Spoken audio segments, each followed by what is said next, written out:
I have the pleasure of introducing Richard Jernigan. Richard Jernigan is from Dallas, Texas, and has studied the Urantia book since 1977. In 2011, he released A Feast of Uncertainty, a featured-length documentary that visits locations in Israel and the Palestinian territories where Jesus lived and taught, as described in the Urantia book, in which many of us have had the pleasure of seeing. He currently serves as the Associate Trustee of the Urantia Foundation. Richard is going to speak on our relationship to Michael. Please, Richard. Yes. Thank you. Hands up if you would like a Spanish edition of this, a Spanish edition. And some of you may have seen it. It's called Urantia, Nebadon, and the Master Universe.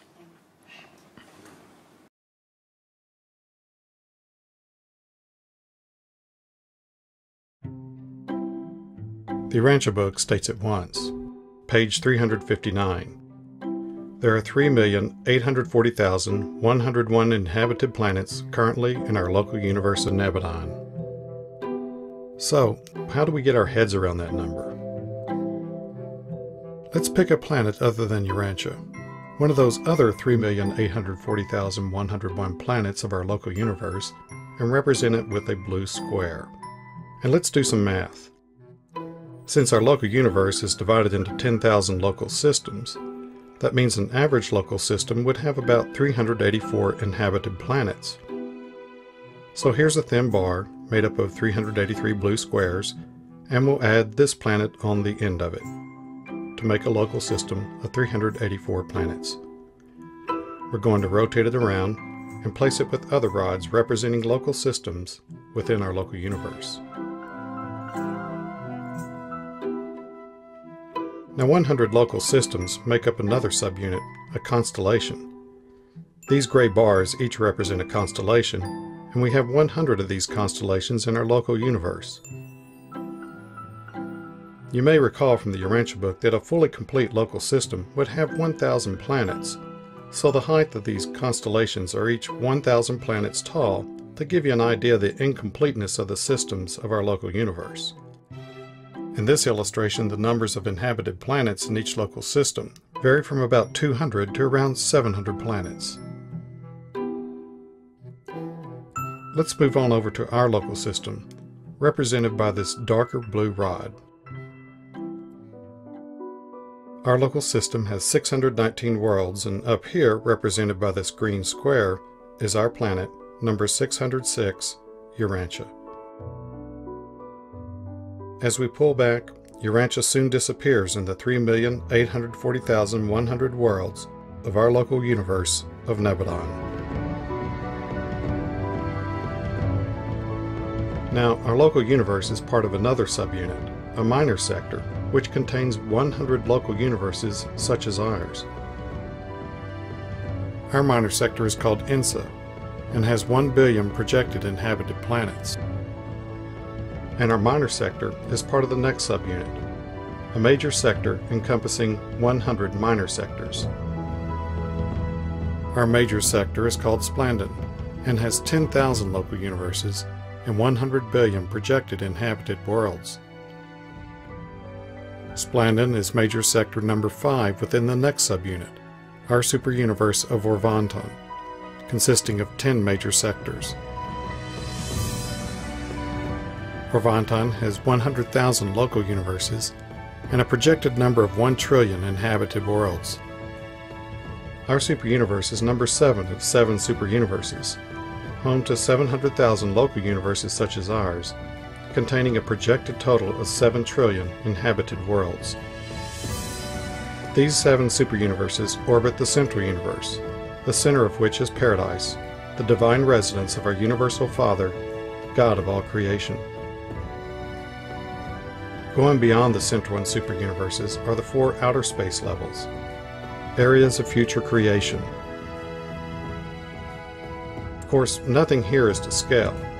A size comparison of our central and superuniverses to the outermost space level is similar to that of a golf ball to our moon.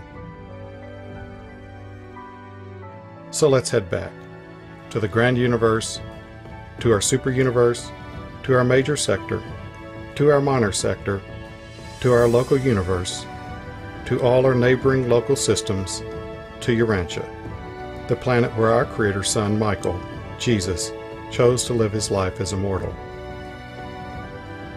In our local universe, one world out of 3,840,101 inhabited planets.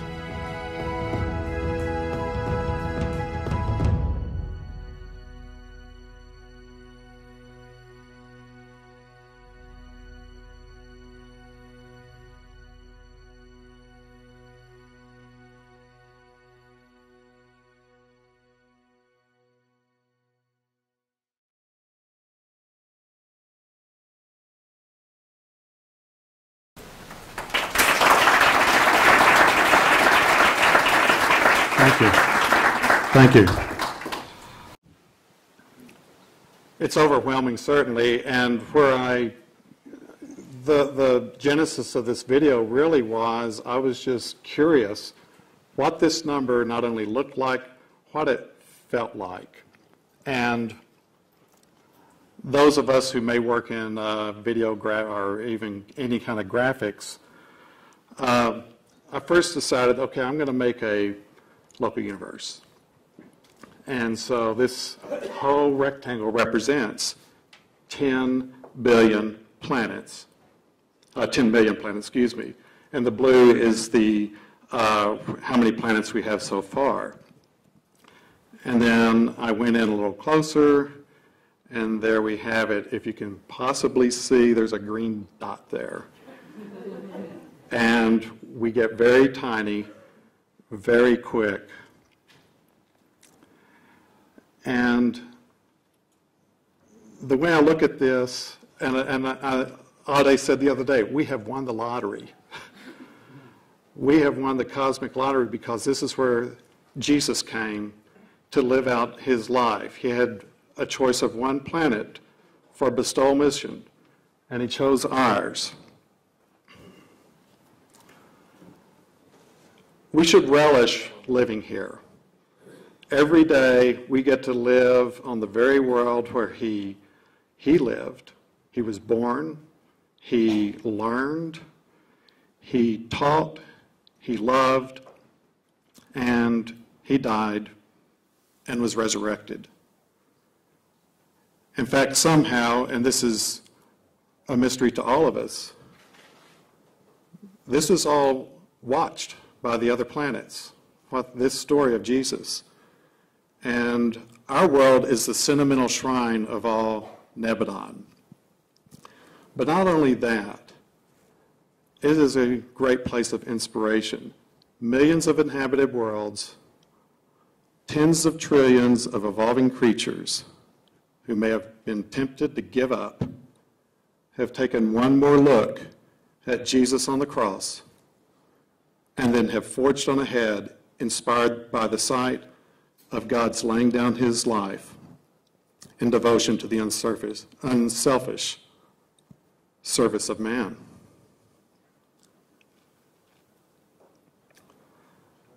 It was as I started looking at this image, though, I began to realize that the local universe, Michael's portion of the grand universe, is like a building block of the super universe, and that the local universes are building blocks. My wife told me to look at it a different way, though. I'm a man, so I see bricks. My wife saw nest. What happens in the local universe, and that's why I'm calling this presentation, Jesus, our everlasting relationship. This is where we start, but we establish a relationship that will last probably forever. And the Urantia book confirms this, that the Paradise Creator's sons are the designers, creators, builders, administrators of their respective local universes, the basic creative units of the 7 evolutionary super universes. So I'm going to hone in on what I have here. Seven items that show that we have a very special relationship with Jesus Michael that will nurture us, that will help us grow up, and that will stay with us beyond the local universe. Jesus is God to us. Michael and the Mother Spirit have an equal partnership. They are our perfect parents. Michael and the Mother Spirit are our creators. The Mother Spirit nurtures our minds. Michael and the Mother Spirit will confirm our eternal identity. When we get to the super universe, we will communicate back to Michael. And then and this is what I love about the book, is that they even have to conjecture sometimes. They don't know everything. And that they project that Michael and the Mother Spirit will go out to the outer space levels to settle those areas. So, who is Michael? Well, he's the personalization of the Universal Father and of the Eternal Son and the creative associate of the Infinite Spirit, who is the Mother Spirit, and to us. And God has given this to Michael. He is God. God gave him that. He said that no one goes to the Father but by you.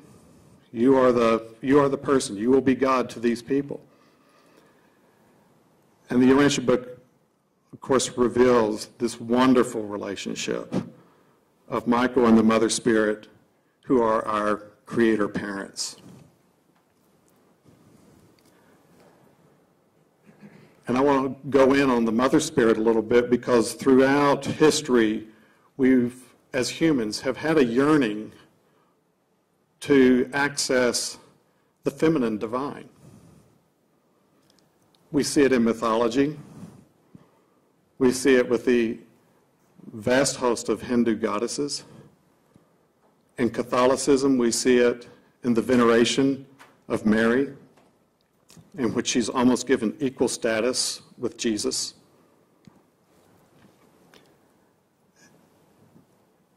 Sex equality prevails on all advanced worlds, and there's this constant theme that goes throughout the Urantia book of sex equality. Luis in the last session said sexual parity, and I liked that term. That was a beautiful term. And I'm sure those of us in study groups who read this statement often get a laugh. We do not regard a planet as having emerged from barbarism so long as one sex seeks to tyrannize over the other. It's sometimes funny, but many times it's way too true on the current conditions on our world. This sense of equality is exhibited in Adam and Eve, exhibited all the way up to our parents. And after Jesus finished his life here and went to the heavenly realms, and there was a great celebration. It was called the Jubilee of Jubilees. The Mother Spirit gave her eternal fidelity and obedience to Michael. But without missing a beat, he nobly acknowledged his eternal dependence on his spirit companion and constituted her co-ruler of his universe domains, required all creatures to pledge themselves in loyalty to her, and he issued and sent forth the Proclamation of Equality, published to all the worlds, that she is equal with him in all endowments of personality and attributes of divine character.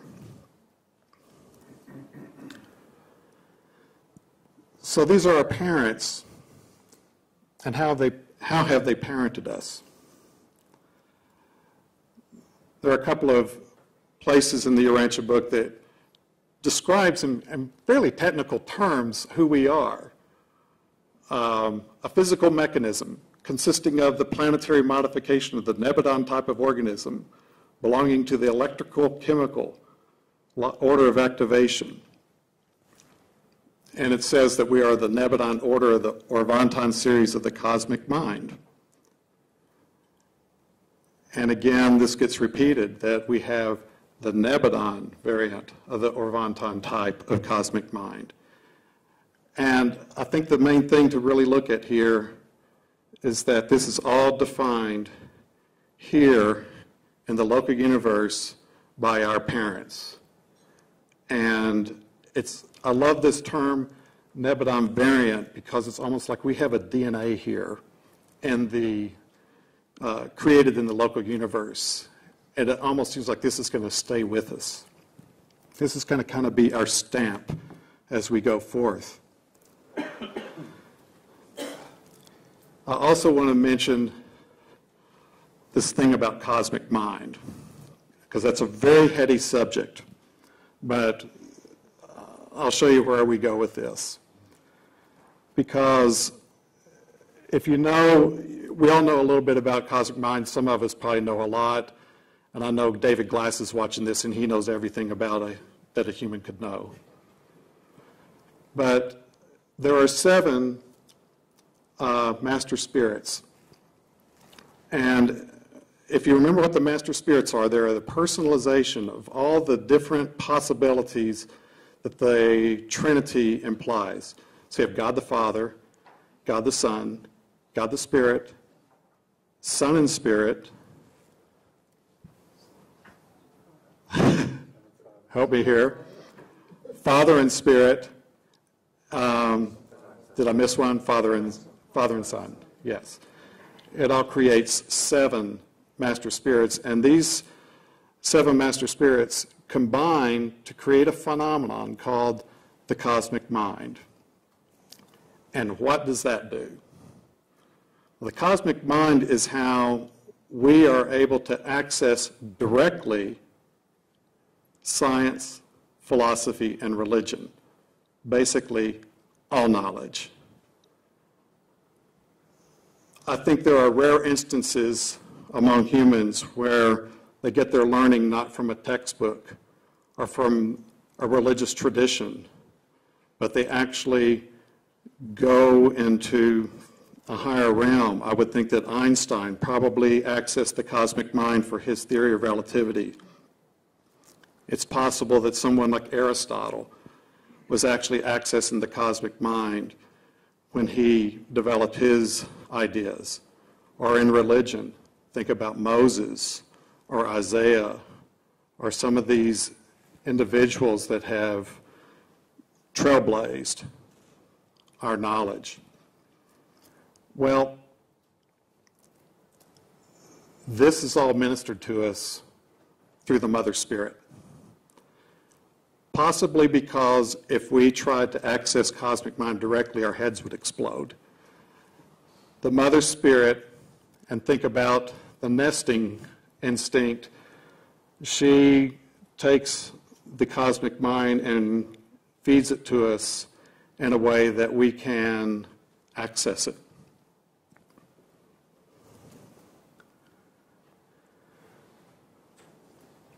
Now, I don't think this is actually new knowledge to us.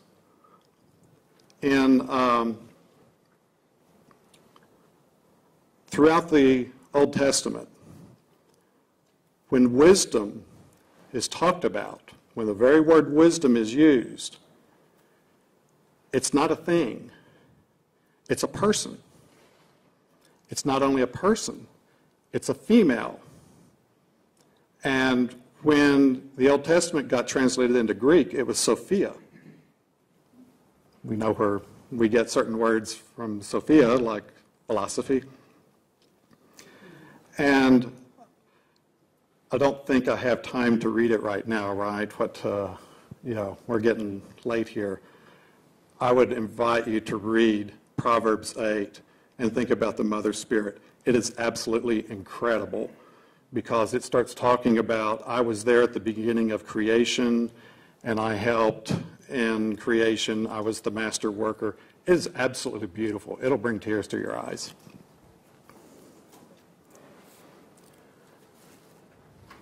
Let's skip over this. Perhaps the greatest gift we have certainly is the thought adjuster.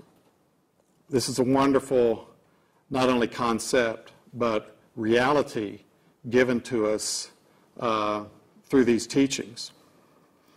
And Jesus constantly pointed us to this. He was always pointing us to the Father.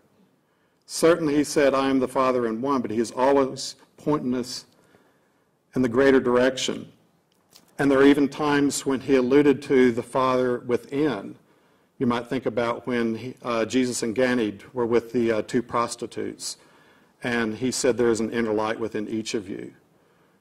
And when Jesus fed the 5,000, he, after they decided they wanted to make him king, he said, you would make me king not because you've been illuminated by a great truth, but because your stomachs have been filled with bread. And if you must have a king, let the Father of lights be enthroned in the heart of each of you as the spirit ruler of all things. Go to the thought adjuster, that perfect Father fragment in each of us, that we're so far from God spiritually and out in the hinterlands of the universe, and we're the most primitive of creative spiritual beings.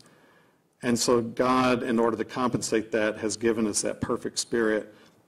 And higher personalities, you know, you'll read about them in the Urantia level and such, they get kind of jealous. They say, oh, we'd like one of those. It's something we should cherish. Well, before we leave the local universe, it will be Michael and the Mother Spirit that confirm that. And that gives meaning to the idea of no man goes to the Father but by me. Those of us who grew up in fundamentalist religious traditions always thought of that as a kind of a threat, that you better believe now or you're doomed. But when I found the Urantia book, I realized that what they were saying was that Michael will confirm that. And it will confirm it after we've had chances to perfect ourselves and be the people that God meant for us to be.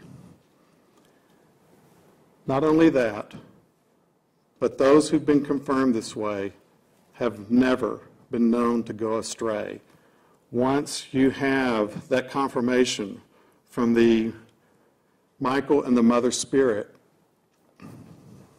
it's finished. It's done. But what we have to do now is leave the nest.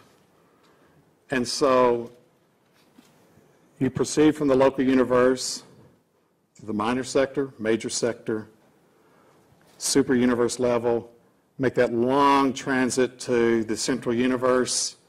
So no telling how many millions, billions of years that really is. But when we get there, the first thing we're going to do, after we thank our pilot for a safe journey, we're going to prepare a message of thanksgiving and adoration to send all the way back to Michael, who is our universal Father, who has made possible this sonship career. So what's next? We go to paradise, we embrace the Father, we become a finaliter, and now our career really begins. Life really begins then. What's our relationship with Michael then? Well, we know about these concepts of finite supreme evolutionary, which is our super universes. We know, however, about these outer space levels that haven't been settled yet. There's very little going on out there that our revelators can even discern. But that's the level of absolute, ultimate, transcendental reality. Well, our writers, and again they conjecture, and I love it when they conjecture, we believe that the liaison between a Master Son and Creative Spirit may attain to absolute levels of service, meaning going out to the outer space levels. and that the Michaels are literally destined to be the way, the truth, and the life, ever blazing the path for all universe personalities as we go from that supreme level to the absonite. So we're finaliters. Michael and the Mother Spirit are not resting on their laurels. They're not going to retirement community. They're going out and blazing a path in the outer space levels. What will our relationship be? Certainly Jesus, the first time he was gathering up the apostles and was going to formally bring them in, he went to each one and said, "Follow me." And before he left here, he was on the beach at Galilee, and he went talking to each of the 11 disciples and said to each of them, "Follow me." Well, very likely, in those outer space levels, Michael will simply say, "Follow me."